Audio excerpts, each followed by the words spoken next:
This may go down as one of the greatest covers to be drawn on any Dragon Ball manga cover in years, and it definitely is top 5. It is absolutely pristine. Toyotaro deserves all the love, all the flowers. Well, Toyotaro and the rest of the team behind Dragon Ball Daima and the Dragon Ball Super manga have been going around making their rounds not only through interviews but also through podcasts. And Toyotaro just had an interview talking about this cover, and oh boy, did he have things to say, because not only in the exact same excerpt, he not only completely verifies Goku, Gohan, Vegeta, Broly, and Piccolo's level of strength, but he finally reveals Black Frieza's level and how strong he is compared to the rest of them, which is exactly what that cover was meant to convey. Because remember, Black Frieza's in the actual manga as well in one of the pages. That's what we've been seeing the last couple of months, this Black Frieza art. We didn't realize how important it was up until this interview. So the interview starts out with Toyotaro talking about Dragon Ball Superhero and the Dragon Ball Superhero movie. He says in the movie Superhero, Piccolo becomes Orange Piccolo and Gohan becomes Beast Gohan, or Beast, right? So that makes you wonder, who is the strongest among Goku, Vegeta, Gohan, Piccolo, and Broly, doesn't it? Absolutely it does. But Toyotaro, you kind of answered that question when you drew the last chapter, when you had Gohan versus Goku. Obviously, we didn't see Piccolo at all in this fight, so we don't really know how to gauge Piccolo really. But we did see Gohan versus the rest of them, and we got to see Broly Master Super Saiyan. So we kind of have a lot to go on as to how powerful these characters actually are from the last chapter. But Toyotaro isn't done yet. He's got more to say in this interview, and I think that this first question, that's when they initially started talking about the cover. Toyotaro states, as I mentioned earlier, I wanted to show that the power of all 5 characters is the same. The same. What are you talking about, Toyotaro? What are you saying? Which is why I created this composition. This is the hardest I've worked on a drawing so far. And I might not be able to spend as much time on the cover like this in the future. Also in the background, there's Black Frieza, whose power difference is something to consider as well. This interview has completely turned the Dragon Ball world upside down when it comes to people who follow the manga, who follow Daima. First, we thought that Daima was connected to Super, but there's no possible way that's true. At the end of Dragon Ball Daima, we saw that there is no way that could be true. And right now, we are being told that it is its own story, that Toriyama created it to be separate or to be other, basically be GT, his version of Dragon Ball GT, to leave us with that. Now, we've all known that the power levels of these characters are similar, but we've never heard anyone say, oh, they have the same power. So what do you guys think? And I'm going to give you guys my thoughts right now on exactly what he's talking about. But let me know what you guys think in the comments. Do you guys think that he's saying all 5 of these characters in Dragon Ball Super's manga, they all have the same power? They're all the same strength level. Well, I give you guys a few seconds to do that. Okay, so what I think is going on here, this is my perspective based on the last chapter, which is weirdly the chapter that we got for this cover that he's talking about. It explains it right there and then. I believe all these characters, they are all in the same realm of strength. So they can all fight similar beings, but they all have different ways that their strength works and different hacks abilities to modify their strength and their technique. So let's just start with the juggernaut here, which is Orange Piccolo.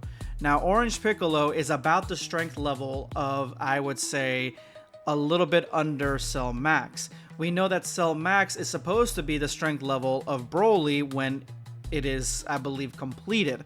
So Piccolo's a little bit weaker than Broly, but he's still a juggernaut. He can take a beating. He's extremely durable. And so he's basically the tank of the group.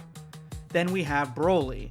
Broly is more of a salt and a tank mixed together, because Broly, in his berserker state, is extremely powerful, overpowered. Everyone throughout interviews and even the show and the manga have stated that Broly is the strongest. The madder Broly gets, the stronger he gets. That is true, but if he gets too mad, he will lose himself and attack his own allies. That is the double-edged sword to his power. But the Broly that we're talking about in this cover, in this chapter, and the one that we've known for years are not the same. Berserker Broly is completely different than Super Saiyan controlled Broly. Super Saiyan controlled Broly, I would say, is weaker strength level wise than the Broly that we have in DBS Broly's movie. He's just slightly weaker. I would say significantly weaker, because he doesn't get angry to the extent that his power quadruples and just goes higher and higher.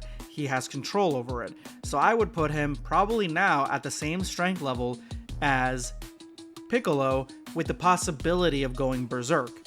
Then we have Vegeta, who has Ultra Ego. Ultra Ego very similarly works the same way as Berserk for Broly. Broly in Berserk gets more mad, gets more powerful. But there's a threshold, which was Super Saiyan Blue Gogeta. Vegeta, on the other hand, has the exact same thing, essentially, but the more his ass gets whooped, the stronger he becomes. The more damage he takes, the more powerful he's supposed to get. And that also seems to have a limit, as we've seen in the Granola arc. And he hasn't mastered it yet. The difference between Vegeta and Broly is that Vegeta has access to God of Destruction Ki, Hakai. He's got access to that level of Ki, that type of Ki, which is completely different than the one that Broly has. So that is what makes him unique.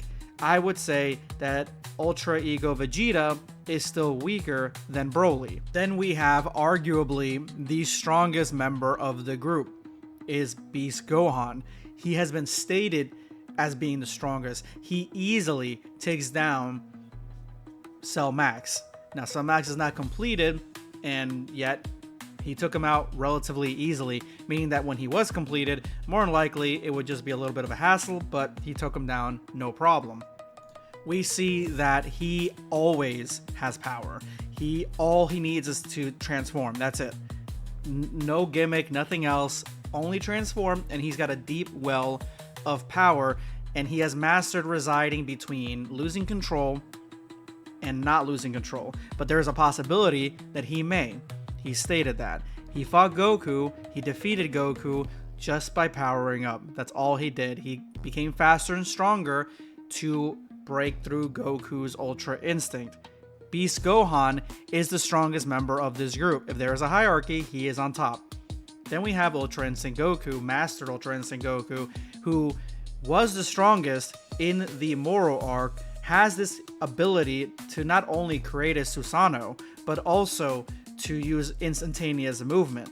He's extremely powerful, uses Divine Ki, but he is not an expert in Mastered Ultra Instinct yet. It's not mastered, and it has drawbacks if his mindset is not right, which is what we saw in the Granola arc, and he lost to Beast Gohan, so he is slightly weaker. The only reason all of this matters is just to show that there is still differences in power and strength, and if you face these guys against each other, there would be some that would make it out way better than others. But we can now see the one thing that Toyotaro is extremely clear on, because he says that the power of all these guys is the same, which I think he's just talking about realms of power. But the one definitive thing that he does say in this interview is that Black Frieza has a power difference to the power that these guys have.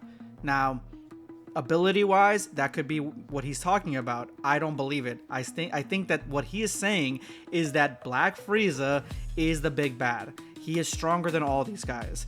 And I thought that Beast Gohan had surpassed him, but I guess not. That's the only thing that I'm willing to take wholeheartedly from this interview, is that Beast Gohan has not surpassed Black Frieza. Black Frieza is still stronger than Beast Gohan.